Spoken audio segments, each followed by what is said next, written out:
കുറച്ചു പേരെ എല്ലാ കാലത്തും പറ്റിക്കാം, എല്ലാരെയും കുറച്ചു കാലത്തേക്കും പറ്റിക്കാം. പക്ഷേ എല്ലാരെയും എല്ലാ കാലത്തും പറ്റിക്കാൻ പറ്റില്ല. നമ്മുടെ എല്ലാ ടൂറിസം ഡെസ്റ്റിനേഷനുകളും വൃത്തിഹീനങ്ങളാണെന്ന് സൂക്ഷ്മമായി നിരീക്ഷിച്ച് യാത്രയിട്ടുള്ള എല്ലാവർക്കും മനസ്സിലാവും.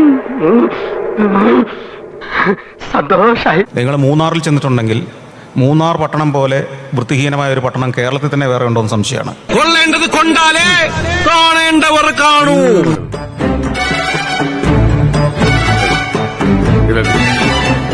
വൃത്തിയും സൗന്ദര്യബോധവും ഉണ്ടാവുക എന്നതാണ് ടൂറിസത്തിൽ കേരളത്തിൽ കൊണ്ടുവരേണ്ട ഏറ്റവും പ്രധാന കാര്യം. ആരോട് ഇതിങ്ങനെ എത്ര വട്ടം പറഞ്ഞു? അത്ര പെട്ടെന്ന് മനസ്സിലാക്കിയെടുക്കാനുള്ള ബുദ്ധി അതിനുണ്ടോടാ? പ്രധാനമായിട്ടും ഏറ്റവും പ്രധാന കാര്യം എന്ന് പറയുന്നത് കേരളത്തിലെ ടൂറിസത്തിന് ഒരു മാസ്റ്റർ പ്ലാൻ ഉണ്ടാവുക എന്നുള്ളതാണ്. നമ്മുടെ ടൂറിസത്തിന് ഒരു മാസ്റ്റർ പ്ലാൻ ഇല്ല. നീ ഇതെനിക്കിട്ട് പണിഞ്ഞാണല്ലേ?